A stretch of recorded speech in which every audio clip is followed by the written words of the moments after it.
Cleopatra. Poder, intriga y tragedia.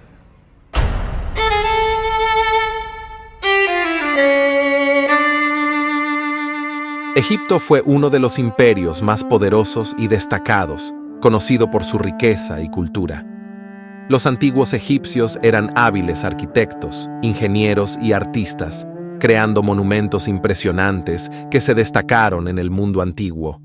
Construyeron pirámides masivas, templos y otras obras públicas que simbolizaban su poder y civilización.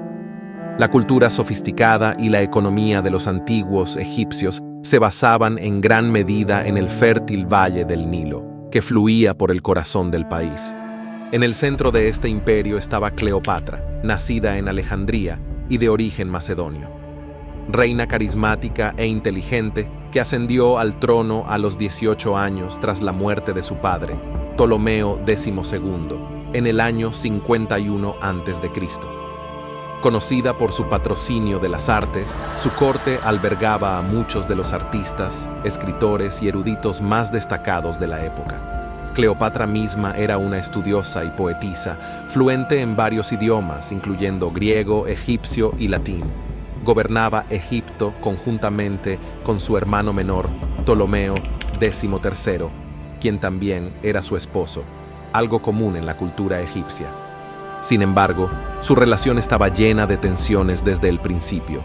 Los asesores de su hermano, en su mayoría eunucos, manipulaban al joven emperador en su contra, viendo a Cleopatra como una amenaza. A pesar de su habilidad para gobernar, la situación se volvía insostenible. Cleopatra, consciente de la tensión, entendió que el gobierno conjunto no duraría mucho. Era ella o su hermano. En un intento por consolidar su poder, Cleopatra tomó medidas para marginar a su hermano. Aunque tenía el apoyo del pueblo egipcio, los nobles tenían más poder. Finalmente, los nobles forzaron al faraón a destituir a Cleopatra, exiliándola en Alejandría, mientras Ptolomeo se proclamaba gobernante único de Egipto.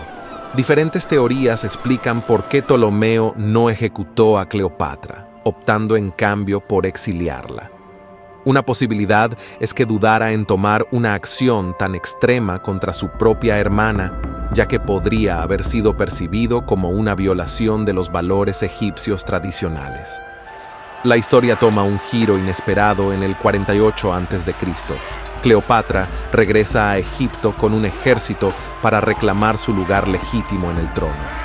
Después de varias batallas, captura la ciudad de Pelusium. Sin embargo, Ptolomeo retoma Alejandría, marcando el comienzo de un conflicto prolongado. Mientras tanto, en el Imperio Romano, Julio César derrota a Pompeyo en la batalla de Farsalia, obligándolo a huir a Egipto. Pompeyo, con la esperanza de obtener ayuda, apela al faraón. Pero Ptolomeo, centrado en su propia lucha contra Cleopatra, no puede ofrecer ayuda. Más tarde, Pompeyo es asesinado.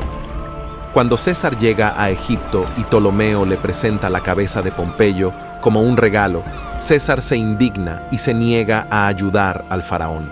Cleopatra, astuta y decidida, se infiltra disfrazada en los aposentos de César, desencadenando un juego político que cambiará el destino de Egipto. Con su encanto y sagacidad política, gana el apoyo de César. Juntos lideran un asedio a Alejandría, capturándola tras meses de combate.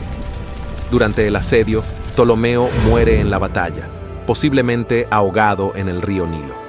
Cleopatra asume el control total de Egipto y César regresa a Roma para abordar problemas internos. Sin embargo, su posición de dictador temporal causa inquietud en Roma. El Senado, preocupado por su creciente poder, lo asesina en el año 44 a.C., devastando a Cleopatra, quien ve afectadas tanto su vida personal como política. Determinada a asegurar la alianza con Roma, Cleopatra se une a Marco Antonio, uno de los aliados más cercanos de César, para proteger su trono.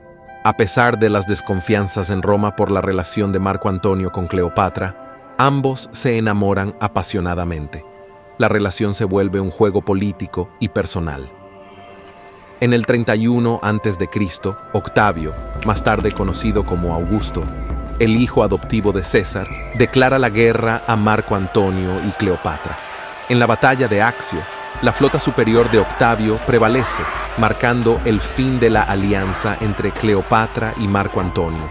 Derrotados, se retiran a Alejandría. Octavio los persigue y después de un asedio, las fuerzas de Cleopatra comienzan a desertar. Con la falsa noticia de que Cleopatra se ha suicidado, Marco Antonio se quita la vida. Cuando Cleopatra se entera de su muerte, decide unirse a él en la otra vida. Según la leyenda, se dejó morder por un áspid, muriendo por el veneno. La muerte de Cleopatra no solo marcó el fin de la República Romana y el inicio del Imperio Romano, sino también el fin de la dinastía tolemaica que gobernaba Egipto desde la muerte de Alejandro Magno en el año 323 a.C.